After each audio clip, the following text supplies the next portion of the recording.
We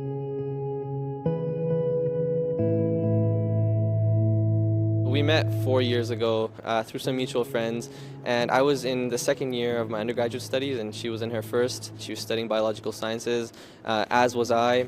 Both of us wanted to pursue a career in medicine, and our friendship basically started then. It was just a very special bond that grew from there, and we sort of started to build and plan for future life together.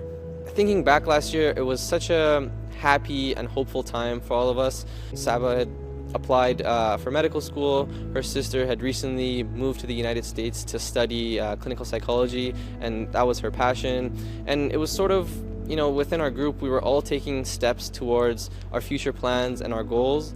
After the downing, I was notified that she had gotten medical school interviews, and it was very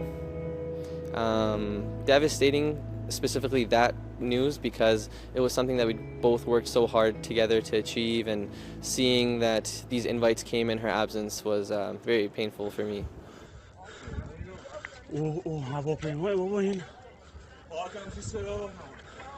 It was January 7th of 2020. I was at home in Calgary.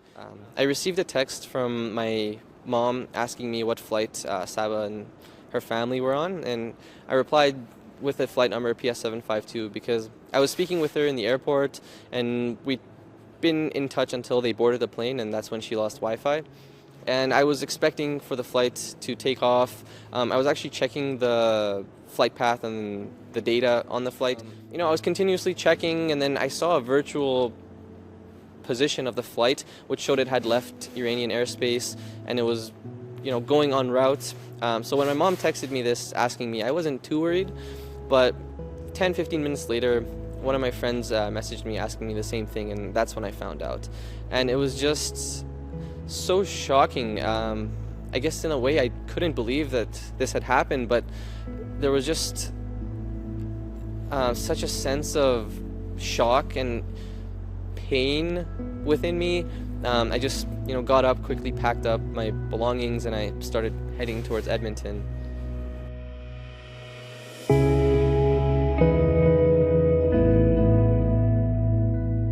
Sara was like a sister. She was one of my very good close friends. Like I say, she was one of my sisters, always there to listen. She had such a kind heart. Even now when we speak with friends, they just sort of miss the sense of support that they receive both from Saba and Sara in terms of emotional support, always being there to listen, providing reason, guidance. It was as if they were a sponge, they would absorb all of our problems and just be there to help us through anything.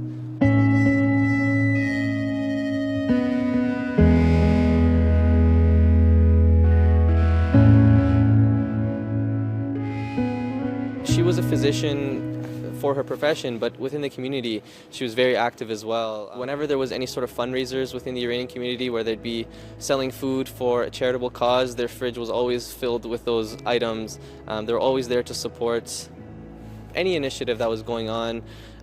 She did a lot of work for the immigrant community as well, especially newcomers coming here from Iran, as a physician, and just being a sense of support for them.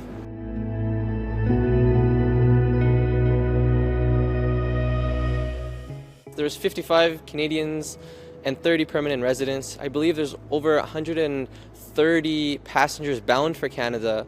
So that just goes to show the loss of potential that Canada experienced.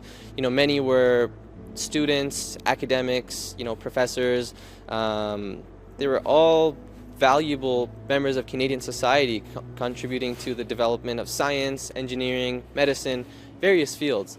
And one of the things that the families are calling for is for Canada to find a mechanism to take the investigation out of the hands of the perpetrators of this crime, because that just does not make any sense. It's important to realize the truth, to know what has happened, and to push for an independent investigation to obtain some form of justice for the victims.